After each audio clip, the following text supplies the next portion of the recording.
New Mexico's problems in the 1600s, 1700s, and 1800s. Do you guys remember when in the Pueblo Revolt, Antonio de Otterman got kicked out of New Mexico by Pope?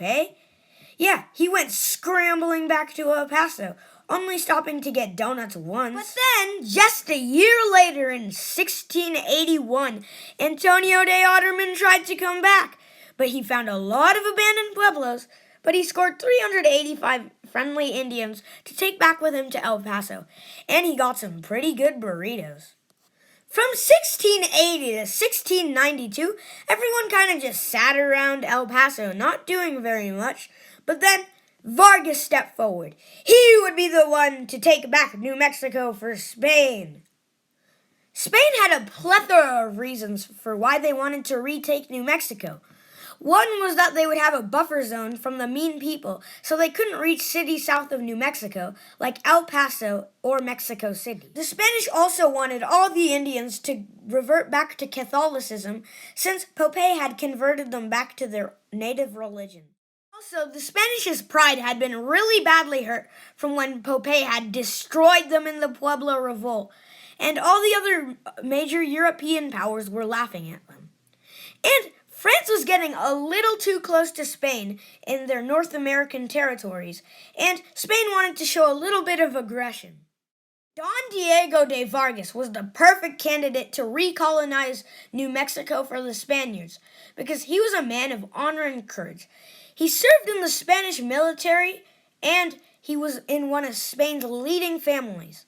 So he set out with about 100 Indian helpers and 60 soldiers to reconquer New Mexico. Indians, will you rejoin the Catholic Church and the Spanish Empire? All the priests will forgive you of your sins. We will baptize your children.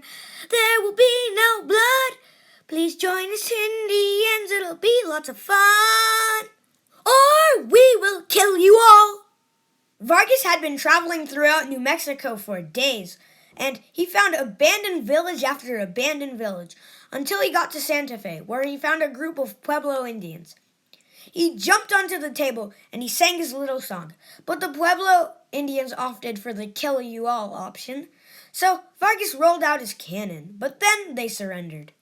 Vargas raised the banner 3 times in the air. It was the same one Oñate had first brought to the state, and the one Otterman took with him when he left. And then the friars forgave all Indians of their sins. Feel the power of Jesus! Then Vargas took a boat up to the northern pueblos of Taos and Picuras, and he tried to convince the Indians there. They had a few tense moments, but it was fine in the end. Then Vargas packed up all his stuff in his little wagon, and he rolled on out to the western pueblos of Zia, Laguna, Acoma, and Zuni.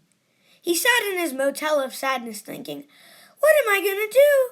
Oh no, what if they don't accept me? It's not like I'm much more powerful than them, and I have a lot of weapons. What if they throw a stick at me? Oh no, I might get a bruise. Ouchie, ouchie. As you can expect, Vargas was easily able to convince all of the western pueblos to join him. And you got to give credit to Vargas. 4 months, and he captured 23 pueblos with 0 deaths. That's pretty impressive. Vargas was a pretty big-brained man. And Vargas returned back to El Paso. He was ready to recolonize New Mexico. He brought with him 100 more soldiers, 70 families, and 18 friars, and hundreds of donkeys, horses, and cattle. He was ready to build a fort and rule New Mexico with an iron fist. So Vargas went traveling through New Mexico with his crew to get to Santa Fe.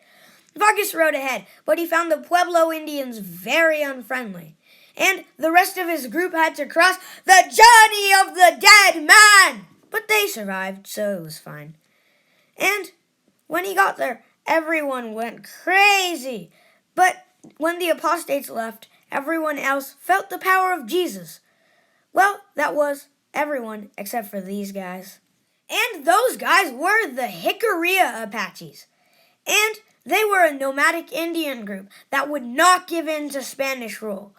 Neither would the other nomadic Indian groups, the Mescalero Apaches, the Chiricahua Apaches, the Navajo, the new kids on the block, the Comanches, and the one no one really cares about, the Ute. In 1706, a much-feared Indian group came to New Mexico. They were called the Comanches. They set up camp along with the Utes, and they went to the work, raiding New Mexico very violently. The Comanches scared all the Apache boys away when they moved to the eastern plains. And, no doubt, the Comanches were in charge. No other group in New Mexico was even close. Not even the Pueblo Indians or the Spanish, who kind of had the least control over the region. Spanish and Pueblo Indians were being brutally raided.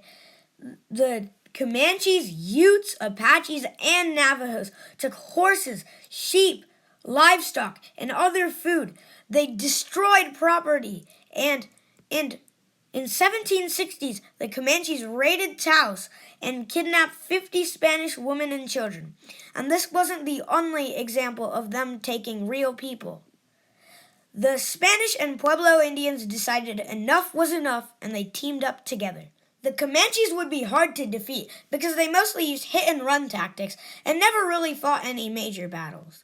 But the Spanish and Pueblo Indians would figure out a way. And in the meantime, there was always the yearly trade fair at Taos. "Oh, hi, Comanche Joe." "Oh, hi, Spanish Bob. I was looking for you everywhere. Would you like to trade?" "Sure. What do you have in mind?" "Well, I was thinking about giving you your horses, guns, muskets, ammunition, knives, and meat that I stole from your house last week, plus your wife and 2 out of 3 of your kids." "Okay. And what do you want in return?" "Oh, your clothes, blankets, and corn." "Sure, but can I choose which child you get to keep?" "Okay, keep little Susie. She's really annoying. She won't sing Euphrates River with us." "Okay, pleasure doing business with you, Bob." On days the Taos Trade Fair wasn't taking place, Indian raids were still crippling the population. Many people had to leave their homes. And for this reason, the Spanish king appointed Juan Bautista de Anza to save New Mexico. He became the new governor in 1776. Anza's task was to beat Cuerno Verde, or the Green Horn. He was a feared Comanche chief, and he was the leader. He was causing many problems for New Mexico. In 1779, Governor Anza set out with 600 men, most of them Spanish and Pueblo volunteers, to defeat Cuerno Verde. They moved on the west side of the Rocky Mountains. Since Anza and his men were traveling through the mountains, the Comanches didn't see them coming, and Anza leaped into their camp, capturing many men. But Cuerno Verde wasn't there. He was off raiding in New Mexico. So his new plan was to catch Cuerno Verde on his way home. Cuerno Verde was on his way home. He was listening to the song Old Town Road when Anza and his men surrounded him. He had nothing else to do but fight. He quickly killed his horse, and so did many of his followers. They fought behind his horse, but they were no match for Anza.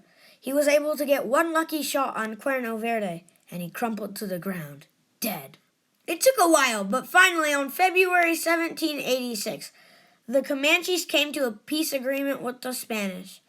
They actually joined their side against the Jicarilla Apaches, the other 2 Apaches, the Navajo, and the Utes. The war was not over, but at least the Comanches had fallen. Thanks for watching!